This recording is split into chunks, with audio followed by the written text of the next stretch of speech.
اور قاتلہ مؤنث معلم مذکر معلمہ مؤنث مالک ملک مذکر ملکہ مؤنث ملازم مذکر ملازمہ مؤنث سلطان مذکر سلطانہ مؤنث عقیل مذکر عقیلہ مؤنث خادم مذکر خادمہ مؤنث ناصر مذکر ناصرہ مؤنث محترم مذکر محترمہ مؤنث مذکر شکیل مذکر شکیلہ مؤنث جمیل مذکر جمیلہ مؤنث شاہد مذکر شاہدہ مؤنث والد مذکر والدہ مؤنث بالغ مذکر بالغہ مؤنث عالی مذکر عالیہ مؤنث مکرم مذکر اور مکرمہ مؤنث ناظم مذکر ناظمہ مؤنث سلمہ مذکر سلمہ مؤنث مذکر مصنف اور یہ مصنف مذکر اور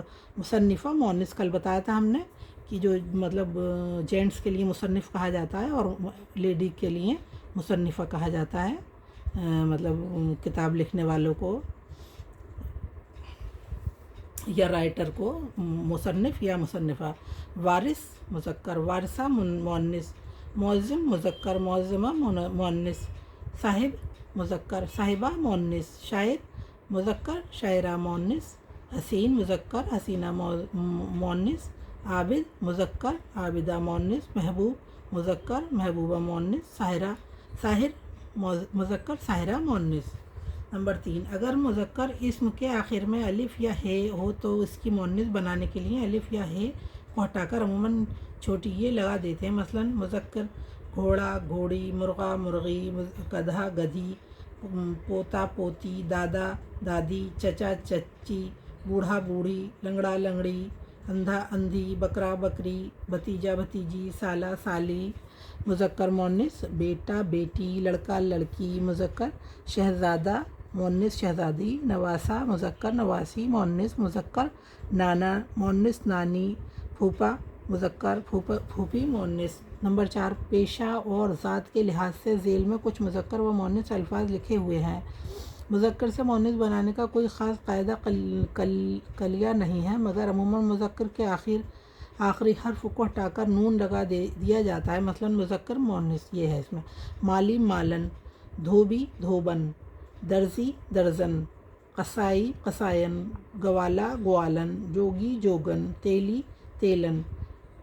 مذکر مراسی مراسن نیارا نیازن بھگنی بھنگن ناگ ناگن یہودی یہودن حلوائی حلوائن گھوسی گھوسن منیار منیار منیارن نائی نائن سقا سقن چمار چمارن حاجی حجن دولہا دلہن۔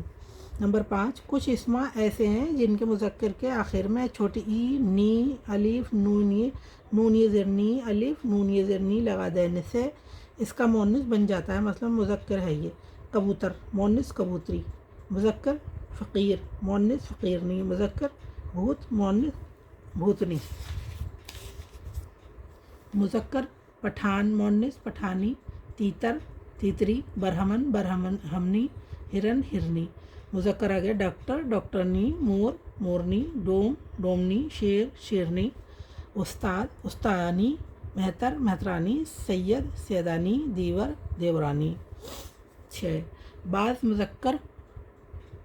مذکر اسموں کے آخر میں تبدیلی کر کے یا بغیر تبدیلی کے یا بڑھانے سے مذکر کی مؤنث بن جاتی ہے۔ مثلا کتا سے کتیا بندر سے بندریا چوہا سے چوہیا۔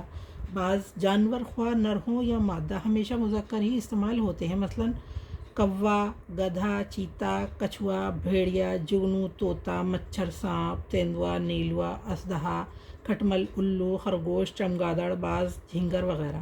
کچھ جانور ایسے ہیں جو ہمیشہ مؤنث ہی بولے جاتے ہیں خواہ وہ نر ہی کیوں نہ ہوں۔ مثلا مینا قمری چیل چھپکلی مکڑی گلہری بطخ لومڑی فاختہ چھچھوندر مکھی کوئل مچھلی وغیرہ۔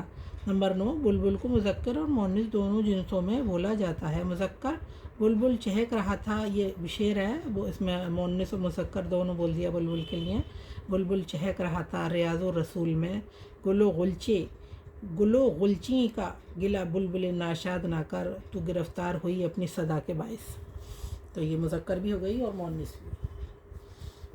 تذکیر و تانیث غیر حقیقی غیر حقیقی سے مراد ہے وہ چیزیں جو بے جان ہیں، عموماً ان کی تذکیر و تانیث فرضی ہوا کرتی ہے۔ جملوں میں استعمال کرتے وقت ان کی مذکر اور مؤنث کا خاص خیال رکھنا چاہیے، چونکہ بے جان چیزوں کی تذکیر اور تانیث کا ذکر ہے جو اپنا نریہ مادہ نہیں رکھتے، اس لیے ان کی تذکیر اور تانیث کو سمجھنے میں آپ کو دشواری محسوس ہوتی ہوگی۔ ذیل میں چند نشانیاں یا علامتیں دی جا رہی ہیں، ان کی مدد سے آپ کو کسی حد تک مؤنث یا مذکر کے سمجھنے میں مدد ملے گی، مگر یاد رکھیے کہ یہ کوئی قاعدہ کلیہ نہیں ہے جو ہر اسم کی تذکیر اور تانیث پر پورا اترے۔ پہلی نشانی بے جان مذکر کی الف اور ہے ہے۔ ایسے اسم جن کے آخر میں الف یا ہے ہو وہ عموماً مذکر ہوتے ہیں، مثلاً پنکھا، پائجامہ، پروانہ، دریا، سونا، تالا، نالا، افسانہ، چہرہ، گناہ، چولہا، پودا، تارا، دکھ، سکھ، بندہ، دانا، باجا، سقہ وغیرہ۔ لیکن قضا، فضا، دعا، ہوا، راہ، درگاہ، تنخواہ وغیرہ مؤنث ہیں۔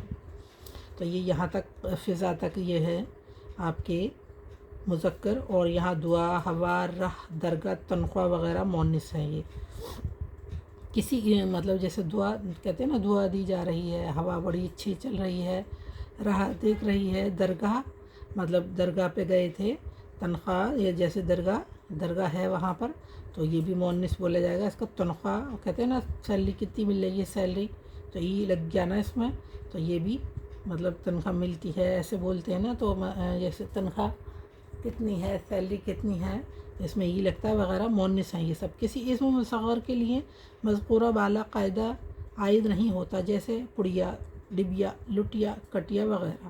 تمام مہینوں اور دنوں کے نام سوائے جمعرات کے مذکر استعمال ہوتے ہیں۔ دھاتوں اور جواہرات کے نام مذکر استعمال ہوتے ہیں، مثلاً لوہا، سونا، پیتل، تانبا، ہیرا، نیلم، لیلو یا قوت وغیرہ۔ صرف چاندی مؤنث بولی جاتی ہے، جس حاصل مصدر کے آخر میں پن آتا ہے وہ مذکر ہوتے ہیں، مثلاً لڑکپن، بچپن، بانکپن، تو یہ مذکر ہوتے ہیں۔ جس میں پن آتا ہے، جس حاصل مصدر کے آخر میں پن آتا ہے وہ مذکر ہوتے ہیں، مثلاً لڑکپن، بچپن، بانکپن وغیرہ۔ جس لفظ کے آخر میں دان، ستان ہوتا ہے وہ مذکر ہوتے ہیں، جیسے کوہستان، روشن دان، قلم دان، ہندوستان، قبرستان۔ جس لفظ کے آخر میں یا اور بڑی معروف چھوٹی ای ہو اسے عموماً مؤنث بولتے ہیں، مثلاً ٹوپی، چھری، قینچی، چاندی، پیالی، دری، سوئی، چاندنی، سفیدی، ہلدی، جڑی بوٹی وغیرہ۔ لیکن دہی، گھی، موتی اور پانی مذکورہ بالا اصول سے مستثنیٰ ہیں، یہ مذکر بولے جاتے ہیں۔ بیشتر الفاظ جن کے آخر میں ہے ہو مؤنث ہوتے ہیں، مثلاً پناہ، راہ، راکھ، درگاہ، تنخواہ، جگہ، سوجھ، توجہ وغیرہ۔ ایسے الفاظ جن کے آخر میں یا ہو عموماً مؤنث ہوتے ہیں، مثلاً کیمیا، دنیا، پڑیا، چڑیا، چھالیا وغیرہ۔ تمام ستاروں اور سیاروں کے نام مذکر ہیں سوائے زمین، مشتری اور زہرہ۔ تمام پہاڑوں کے نام مذکر بولے جاتے ہیں۔ زبانوں، کتابوں، نمازوں کے نام مؤنث بولے جاتے ہیں۔ بے جان چیزوں کے نام جن کے آخر میں تے آئے وہ مؤنث کی علامت ہیں، مثلاً شکایت، رات، موت، چھت، رحمت، رخصت، ذلت، حیات، عزت وغیرہ۔ فارسی کے جس حاصل مصدر کے آخر میں شین ہو وہ مؤنث کے صیغہ میں استعمال ہوتے ہیں، مثلاً نازش، کوشش، آرائش، آزمائش، بارش، پرورش، گردش، نمائش وغیرہ۔ کچھ ایسے بھی الفاظ ہیں جن کے دو معنی نکلتے ہیں، ایک معنی میں مذکر تو دوسرے معنی میں مؤنث استعمال ہوتے ہیں۔ عرض، اس نے میری عرضی سنی، اس کپڑے کا کیا عرض ہے؟ ہاں، اس نے میری عرضی سنی تو وہ تو عرضی سنی، وہ تو ہو گئی مؤنث، اور اس کپڑے کا کیا عرض ہے تو یہ مذکر ہو گیا۔ اسی طرح بہت سے الفاظ ہیں، مثلاً آب، گھڑیال، کان، چاہ، گزر، تال وغیرہ۔ اردو زبان میں کچھ ایسے الفاظ بھی ہیں جو مذکر اور مؤنث دونوں طرح بولے جاتے ہیں، یعنی یہ الفاظ اگر ایک جگہ لکھنؤ مؤنث بولے جاتے ہیں تو دوسری جگہ دہلی مذکر، جیسے نقاب، املا، گیند، طرز، درود، مالا، فاتحہ، فقر اور بلبل وغیرہ۔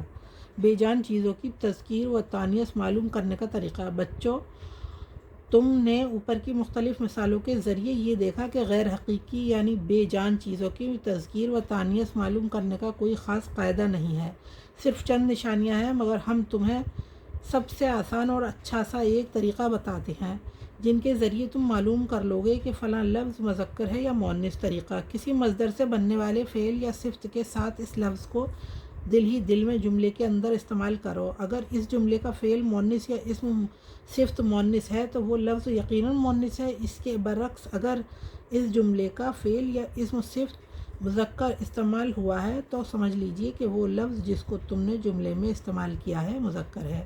تنہا کسی بے جان چیز یا لفظ کے بارے میں معلوم کرنا کہ یہ مؤنث ہے یا مذکر تمہارے لیے ذرا مشکل ہے۔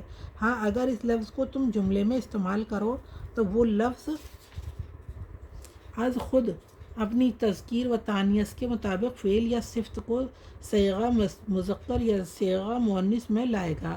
اگر مذکر کی جگہ مؤنث اور مؤنث کی جگہ مذکر استعمال ہوا ہے تو جملے کی غلطی اور بھدے پن سے تم پر یہ بات واضح ہو جائے گی کہ لفظ کی تذکیر و تانیث میں غلطی ہے۔ مثال کے طور پر اگر تم سے امتحان میں پوچھا جائے کہ ذیل کے الفاظ مذکر ہیں یا مؤنث تو جواب لکھنے سے بیشتر ان الفاظ کو دل ہی دل میں جملے کے اندر بتائے ہوئے طریقے سے استعمال کرو تو تم دیکھو گے کہ جملہ از خود بتا دے گا کہ وہ لفظ مذکر ہے یا مؤنث۔ پھر جواب لکھیے۔ اس طرح کسی بے جان چیز کی تذکیر و تانیث معلوم کرنے میں تم سے غلطی نہیں ہوگی۔ مثلا لوٹا چھوٹا ہے اور لوٹا چھوٹی ہے تو یہ تو غلط ہے نا، لوٹا چھوٹا ہے ہی بولو گے آپ، لوٹا چھوٹی ہے نہیں بول سکتے۔ معلوم ہوا کہ لوٹا مذکر ہے۔ دیوار گری، دیوار گرا تو دیوار گرا تو مطلب بھدا لگ رہا ہے نا، دیوار گری ہی بولا جائے گا، تو دیوار مؤنث ہے۔ چھوٹا اور گری نے لوٹا اور دیوار کی تذکیر و تانیث ظاہر کر دی۔ تو گائز آپ کی سمجھ میں آ رہا ہوگا۔ آج کے لیے اتنا ہی۔